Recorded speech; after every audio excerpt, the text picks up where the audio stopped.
Next up, and our final presenter is Kenneth Cole. How many of you know what he does? Okay, good. I'll skip that part of the introduction. But he obviously is an American designer who makes apparel, accessories, shoes, handbags, and a great variety of products that we all know and love. One of the unique things about Kenneth is his clever marketing messaging, and he does it in multiple ways. If you're a New Yorker, you see it on the West Side Highway billboards that we all look forward to. What's next for Kenneth's message? And I think it probably creates more accidents than text messaging, but it's always very interesting and very, very, very clever. Kenneth recently, he's also just a social activist, and you probably know that about Kenneth. He's really one of the nation's leading advocates on the fight against AIDS, and has been for as long as I've known Kenneth, which is a long, long time. And he was recently awarded the CFDA Swarovski Award for positive change, and he's also been appointed by the United Nations as a UN AIDS International Ambassador. So he's got a lot going on with his brand and what's related to his brands. He believes those subjects are all interconnected. Thank you, Terry. So I had actually prepared some thoughts, and some of them I'm realizing probably are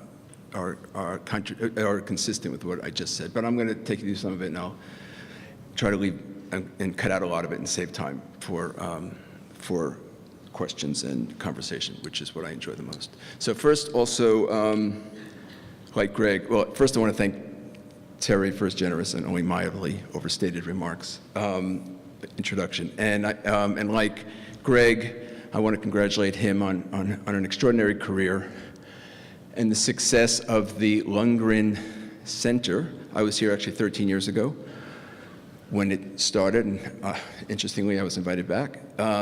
And it, to me, from my perception, it seems like it has exceeded, by all means, all reasonable expectations, and has come to be a valuable resource for students, faculty, retail professionals. And it is unlike anything else that I'm familiar with, as is Terry Lundgren. So thank you.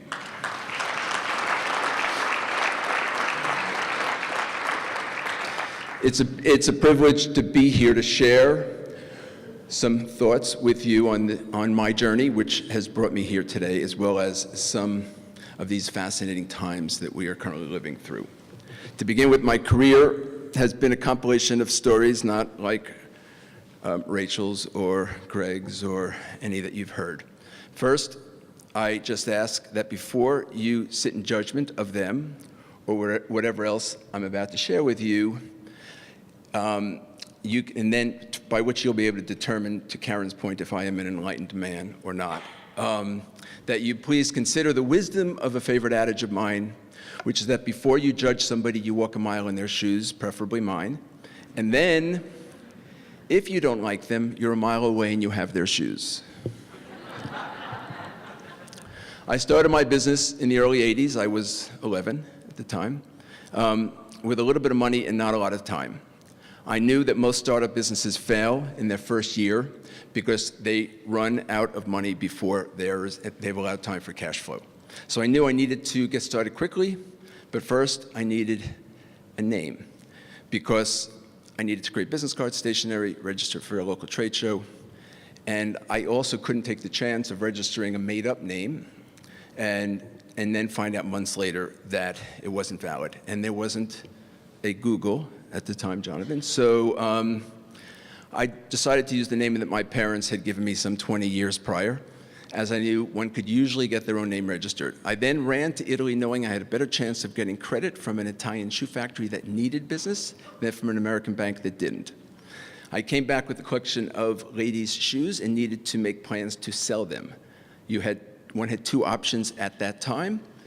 You could take a room at the Hilton Hotel and be one of 1,100 companies, 30 some odd companies per floor, 30 or so floors, not very distinctive. Or you can get a room you could have a showroom, a fancy showroom within a 2-block radius of the Hilton Hotel, 6th Avenue, 56th Street. Clearly, I not had the money or the time for either. So on a whim, a friend of mine had suggested that he would provide me with a trailer, a 40-foot trailer, and I could park it or I had asked, park it on the corner of 6th Avenue and 56th Street, everybody was, and they said, well, you can't do that. You can't, in New York, you can't park a bicycle for 10 minutes, let alone a truck for 3 days. And so I called the mayor's office, and I said, excuse me, Mr. Mayor, this Mayor Koch at the time, I said, how does one get permission to park a 40-foot trailer on the corner of 6th Avenue and 56th Street 2 weeks from today? And they said, sorry, son, they don't. This is New York. We give permission only under 2 circumstances: if you are a utility company servicing our streets, AT&T or Con Ed, or if you are a production company shooting a full-length motion picture, because we were going through an I Love New York campaign in the early 80s, and I think we still are today. And so I said, thank you, Mr. Mayor, hung up the phone, went to a stationery store that afternoon. For $14, changed my letterhead from Kenneth Cole Inc. to Kenneth Cole Productions Inc., filed for a permit the following morning with the mayor's office for permission to shoot a full-length motion picture called The Birth of a Shoe Company. I opened for business on December 2nd, and I had 2 New York policemen as my doorman, compliments of Mayor Koch, and I had a director. Sometimes it was filming his camera, sometimes it wasn't, and I had Klieg lights and I had stanchions, and I saw every important buyer in 2.5 days. The more important they were, the longer I made them wait. And we sold over 40,000 pair of shoes before the show was over. And I tell that story because it reminds us of the importance of resourcefulness, and that the best solution is rarely the most expensive and almost always the most creative. To this day, the company is still Kenneth Cole Productions, and until recently, it traded on the New York Stock Exchange under the symbol KCP. In wanting to grow the business, I had confronted a dilemma at the time, because I was selling very cool shoes to very cool women. But the problem is there's only so many cool women. And if you want to sell more shoes, you stand the risk of selling people that are less cool, and then you stand the risk of that impacting the viability of the brand. So instead, I decided to create more products to sell to the same few customers and distribute in the same distribution points at that time. The business grew quickly, consuming all of my time and energy, and the demands and sacrifices were infinite. However, I used to often struggle with its significance. I used to remind my associates frequently that although what we were doing was important to us, no one actually needed what we sold.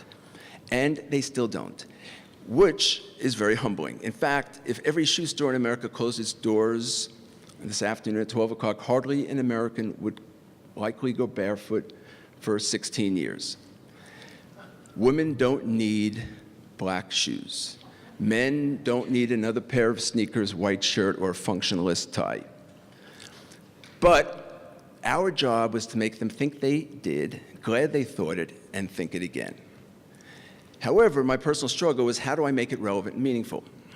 I eventually realized that if I could attach it to something that truly was important in and of itself, then conceivably it would become important for myself, my associates, and for our customers. In 1985, there was, as I discussed in that film, there was a pervasive consciousness in this country, including such initiatives as Hands Across America, We Are the World, Live Aid, Farm Aid, that addressed pervasive hunger in Africa. Not unimportant, but clearly not personally relevant to the individuals and to our customers. However, there was a looming dark cloud at home that no one was speaking about, and it was a virus that became known as AIDS. AIDS was a frightening new virus that was killing mostly young men at an alarming rate. AIDS was on everybody's minds, but not their lips. Ronald Reagan, who was president at the time, did not mention the word AIDS publicly till 1987, after 40,000 people had already died. If one spoke about it, they were presumed to be at risk, which meant they were either Haitian, an IV drug user, or they were gay. Being a single male designer, I knew everyone would naturally just assume that I was Haitian.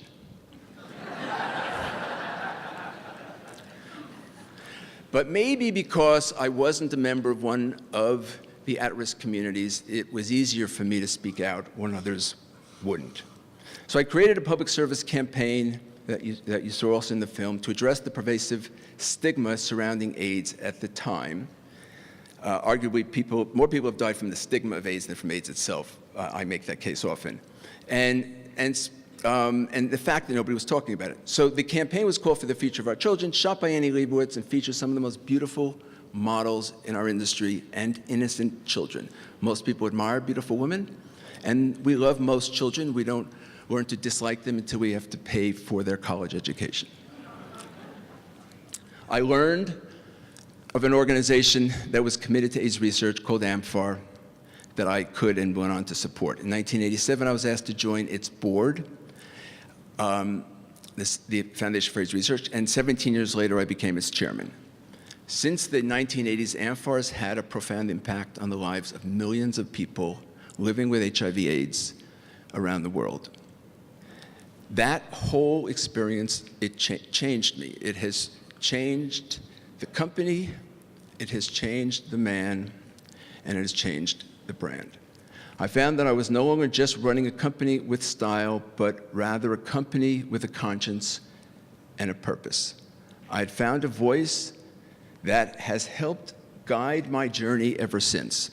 For me, it became about not just what's on people's bodies, but also what's on their minds. Not just what they stand in, but also what they stand for. And if I couldn't change the world alone, I came to realize that I could at least be an accessory.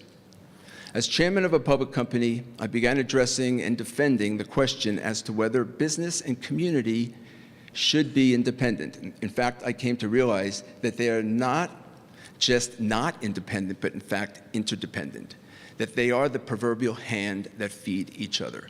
I believe all businesses will realize this, and if their hearts don't get them there, eventually their balance sheets will. Hopefully the former. For us, it's been 35 years since we parked that 40-foot trailer on 6th Avenue, 35 years of addressing not just what people look like on the outside, but who they are on the inside. Ultimately, I believe that mine is a story of how a scrappy shoe company grew a social conscience and its business simultaneously. It's an example of how a company can use its valuable limited resources not just to create and sell products that it believes the community wants, but do it while providing for what the community needs. It's a story about how to use whatever platform you have to make the difference that you can. And finally, that a company can truly do well by doing good. Now, several decades later, we continue to reflect on what we do and why.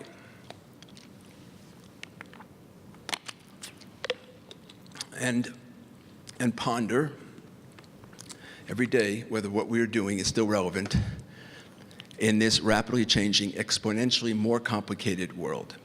So much of what we take for granted is changing in what seems like overnight. We are quickly, for example, becoming a global community, a borderless world. Virtual bridges are being built that can overcome any physical wall, even the one between us and Mexico. I know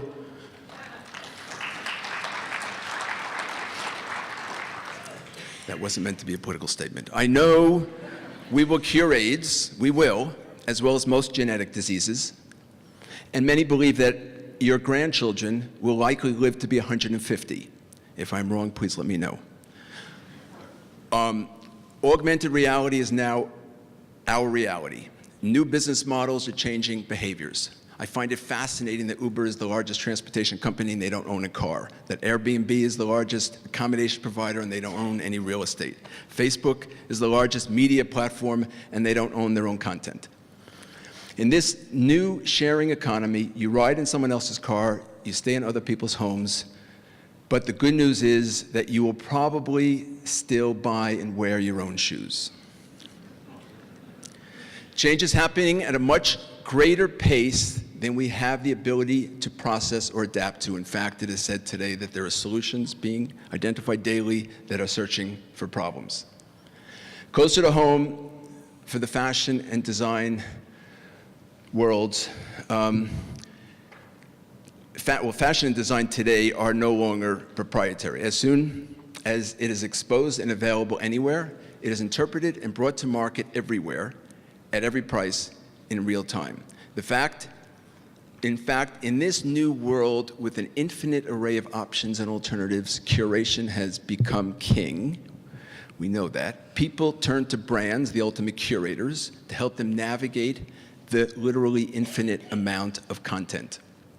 I used to believe that my job as the living manifestation of my brand was to convince everyone I could to embrace my brand. However, I realized a while ago that social media has turned everyone into his or her own brand.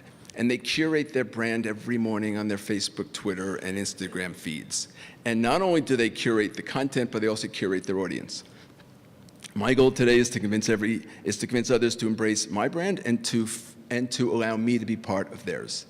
Needless to say, these are transformative times, no more than ever, and at a pace and to a degree that is unprecedented. With everyone's newfound voice and their own proprietary networks, they can also always find an audience, regardless of what they have to say. This new empowered universe also have become intolerant of certain social norms that my generation came to accept and or tolerate, including sexism and racism. They are unaccepting of intolerance of any and all lifestyle choices and human rights instances. They refuse to accept inaction while fellow students are killed in their classrooms. In fact, today I was seeing on Twitter that today is hashtag America Walkout Day again, and they have mobilized as they never have before. We are seeing movement building like we never have, and it's not just through hashtags, but they are also now, again, taking to the streets. They know what they want, and they want real news and real facts.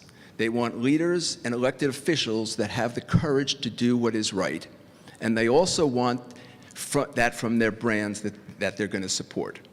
They have quickly learned how to leverage the power of their activism through the ultimate power of their voice, wielding the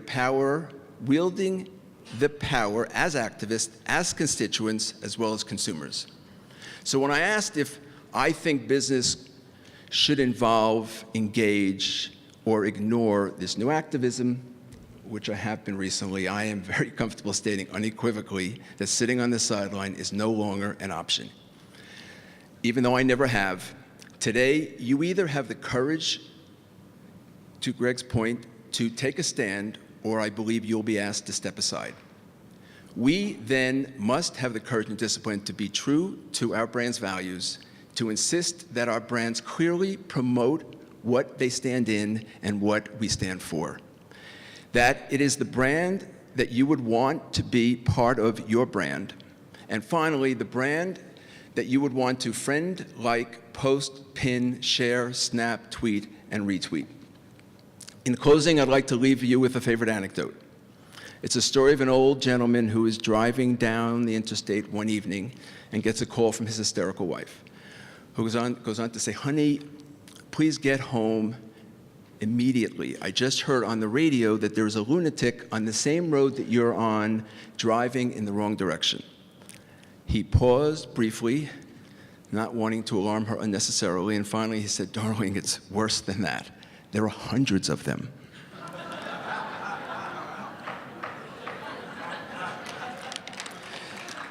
So you should know that for much of my journey, I have felt like that lunatic. And so might have you. The lesson being, for me, is that even if you find yourself going against traffic, you may still be heading in the right direction. So I say, fasten your seatbelt, keep your eye on the road, and by all means, dress appropriately. Thank you.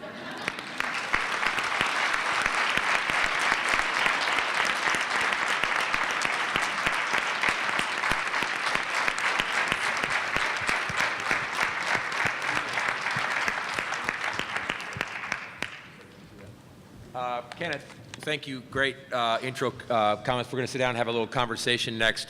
The way we organized this was, and Kenneth and I talked about him coming here, we both said, why don't we have the students asks the questions. And so I'm going to call a student's name who have prepared some questions here, and we'll let them take the microphone and ask questions directly rather than me doing it for them. So, Allie, you're up first, so get the microphone in your hand, and we'll get started here. Let's go have a seat, Kenneth.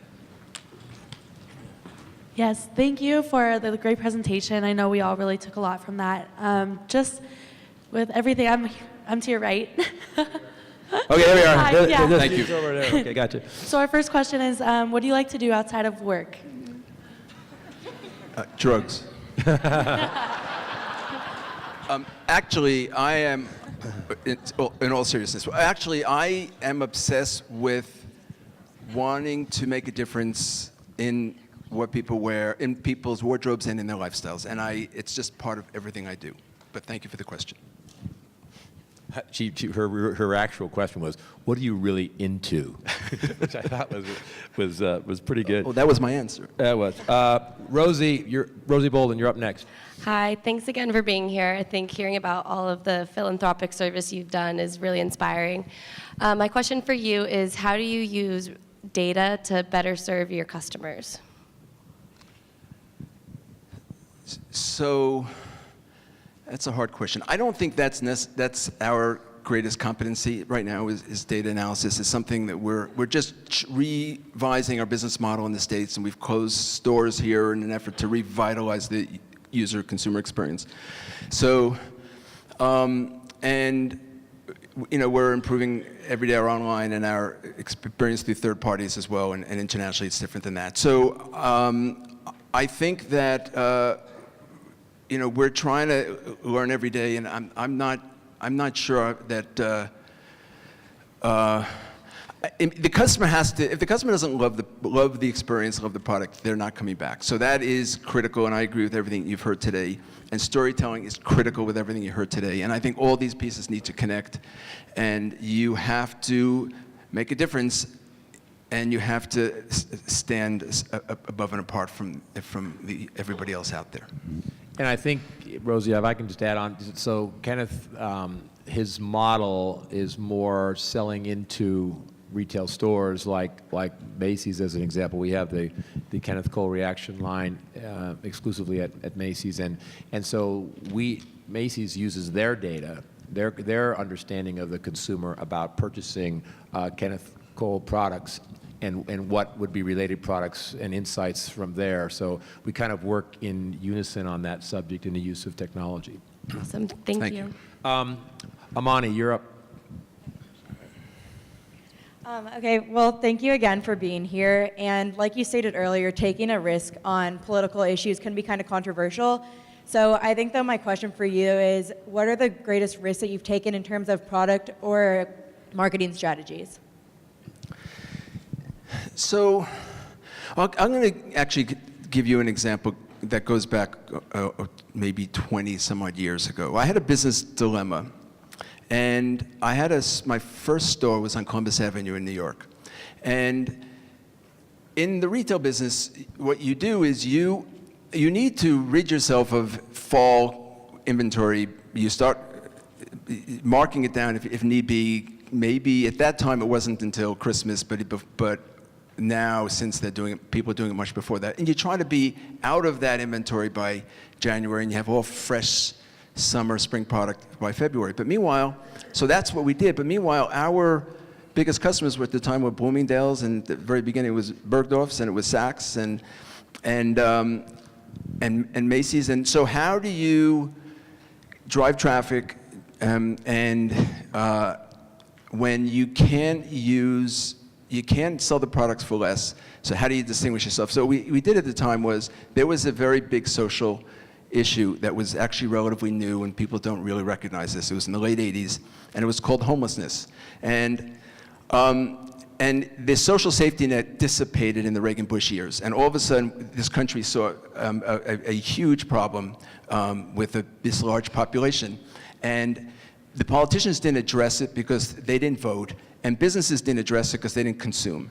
So we ran an ad, picture of a homeless person, and we said, unfortunately, too many people would love to be in your shoes, And then we say, bring in a pair of shoes that you no longer wear for somebody that could, and we'll give you a discount on a new pair. So what we did is we created an initiative that has since, well, it was a shoe drive, and a lot of other companies have done it since now, and they have coat drives, they have shoe drives, and we collected over the years, started doing it every February, and we collected over 2 million pair of shoes, and we gave them to homeless organizations, and I did this in conjunction with Help USA, which was founded by my brother-in-law at the time, who's today New York's governor, and run by my wife Maria, who's here today. And then in the year 2010, there was this earthquake in as we know, in this island nation called Haiti, and it was just devastating. And then we repurposed it and moved all those efforts and started focusing on how can we make an impact in Haiti, and we went on to build a healthcare center in Cité Soleil outside of Port-au-Prince, which was the most severely impacted and devastated community in the Northern Hemisphere. So I don't know if I answered your question, but I may have, I think. Thank you. I forget what it was. I think so. Holden, you had a question. Hi, thank you for being here. I just wanted to know what your key to success is for keeping your brand relevant and successful in the changing times. You know, I think maybe it's the fact, I said some of this just now, just talking to people about not just what's on their body, but what's on their mind, and connecting with them in meaningful ways. And I do think that survives any hem length, any heel height, any other trend that we all live through, and we have all lived through many of them. So I think in many ways, and it allows me to emotionally connect myself to the business in so many more profound ways. So, and it's something I started to do, and I got a little bit of pushback at the beginning because we went public early on, and but people just came to accept it, and they knew that just was part of what the brand did, and I think that's probably what. And you know, the other thing too, by the way, because somebody actually just asked me this outside, and they said, "Do you have any advice? You know, I want to get into the business. What would you do if you were me?" And I said that, first of all, you need to add value because nobody needs what's there. And what I often do is I wake up in the morning and I kind of look in my closet and I say to myself, what is not here? And then I go to work and make it. So, you know, what can you bring to the world that doesn't already exist, or in a way that doesn't already exist, and in something that can be very personal, and I think that's what it takes. Great, thank you. Sure. And Austin. Hi, Kenneth. Thank you for being here today. My question for you is, how is the trend around sustainability impacting the fashion industry and your business in particular? I think sustainability impacts every business. And I think everybody is conscious of the impacts of the environment, and we do all that we can, and you never can do everything, because if you do everything that is recommended, you invariably price yourself out of the marketplace. So you do what you can, and you do it systematically and thoughtfully. It's not something that, you know, we talk about a lot of the social impact work we do, and we're proud of it. That isn't on the top of the masthead because it's not a standard I know how to hold ourselves accountable, because you can't do enough.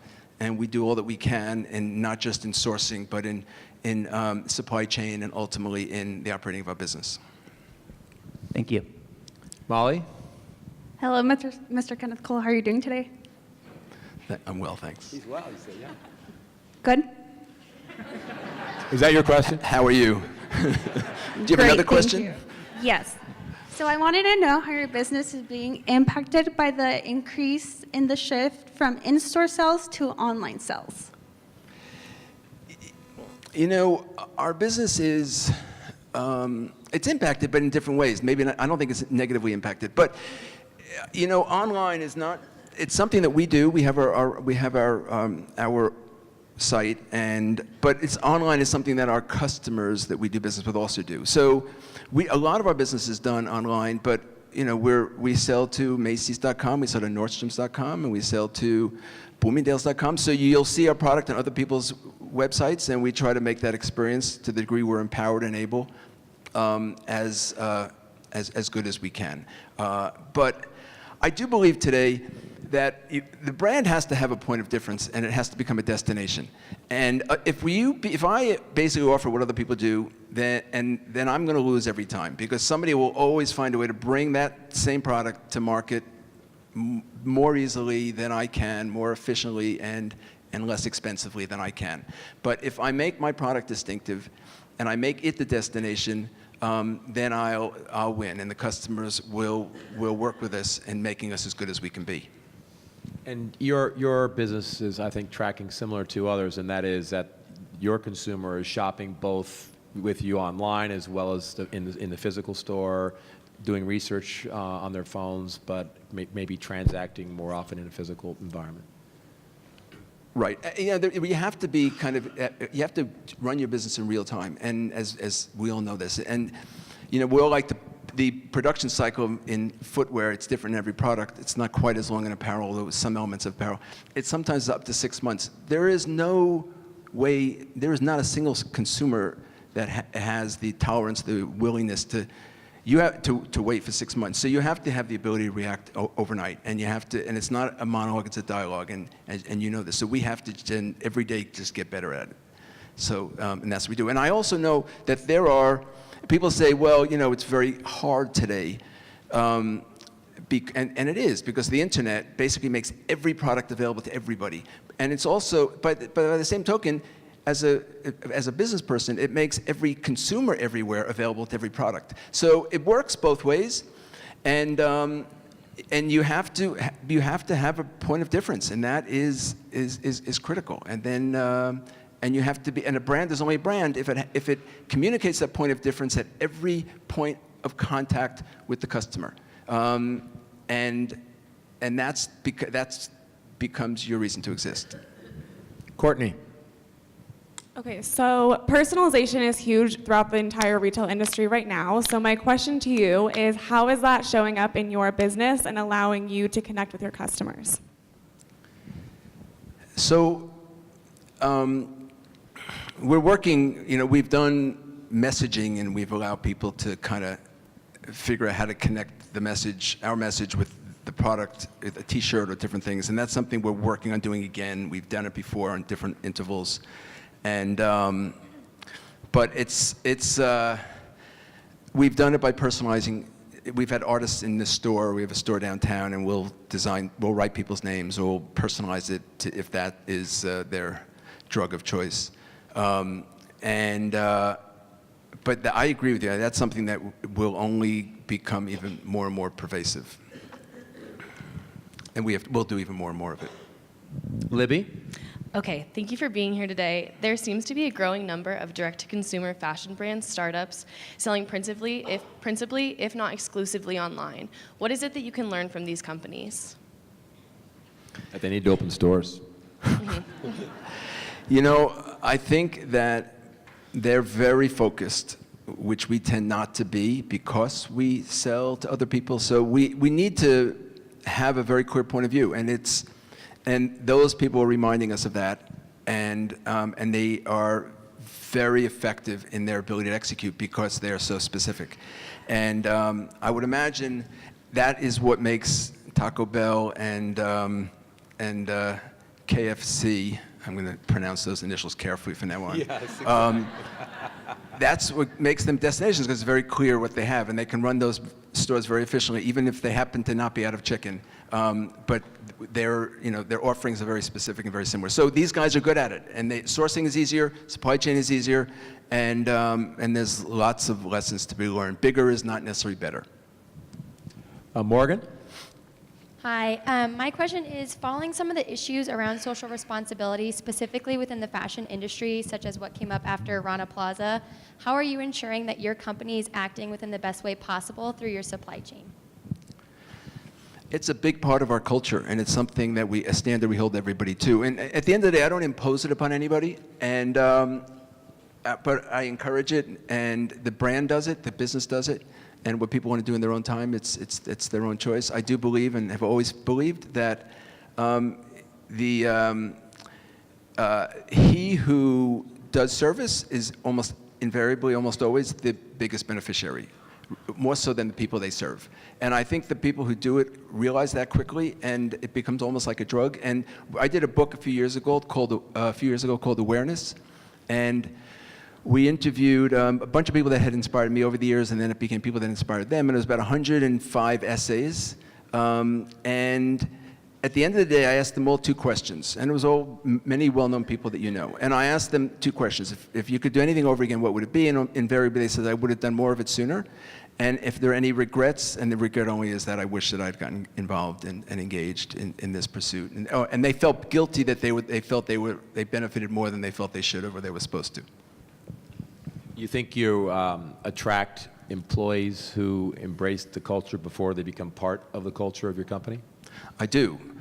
I know we do. And I hope, and I have heard that over the years, and I think we attract customers that come to the brand. And at the end of the day, the product has to perform, because none of this matters if it doesn't. But I know products come to the brand because they like what the brand stands for. And I do believe, by the way, that it is real. And if it isn't, it doesn't work, because people are much smarter than that today. It has to be transparent. And I know our associates very much, their experience, their employee experience is significantly enhanced, and they say it to us all the time because of not just, what we stand in, but we stand for. Taylor, as a next and the last question, then I'm going to open it up to the audience for any other questions. But Taylor? Hi, thank you for letting us students ask you questions personally. It's a really awesome opportunity. So as we all know, there is a lot of political and economic turmoil currently in the world. So how do you manage this, and how is it affecting your business, if at all? Political and economic turmoil. I think you just have to stay focused on what you do. I always ask myself, are we going to do on Monday what we're going to do on Monday because it's what we did last Monday, or is it still the right thing to do this Monday? Because change is happening at such a profound rate, and you have to sit and take inventory. You have to assess kind of the winds, and they say you can't adjust the wind. You can't change the winds, but you can adjust your sail. So every day, every week for sure, we sit down and we say, is this still the way we should be doing what we do, or is there a better, efficient, more appropriate way to be doing it? And you're right, the world is changing. And change, by the way, is not something that in business school you typically learn to embrace, because it can be very inefficient, and you're often taught to amortize an investment over a period of time. But that is kind of counterintuitive today, and you almost have to be prepared to abandon that investment and every day to reinvent yourself, because certainly in my business, that is almost a guiding principle. Okay. Thank you, students. Appreciate your taking the time to think about these questions. Thank you. And we've got a couple more minutes to open it up to the audience if there are additional questions. Again, you wave the hands, and microphones will find you. Yeah, I see the hands. We'll get the microphones moving here. Hi. One over here. I'm Charlotte Padilla, and I'm a faculty member here. And this is not a question, it's more of a gratitude towards you. I was in the fashion industry in the 80s, and I remember fashion being so lost, and I remember watching my colleagues and the designers, everyone was dying, and it was a horrible time because of AIDS. So I try to teach the students about that time. And then also Amani came and he saved us all, so that was good. But I just want to thank you. Thank you for all that you've done. That's so nice. Thank you. Thank you for saying that.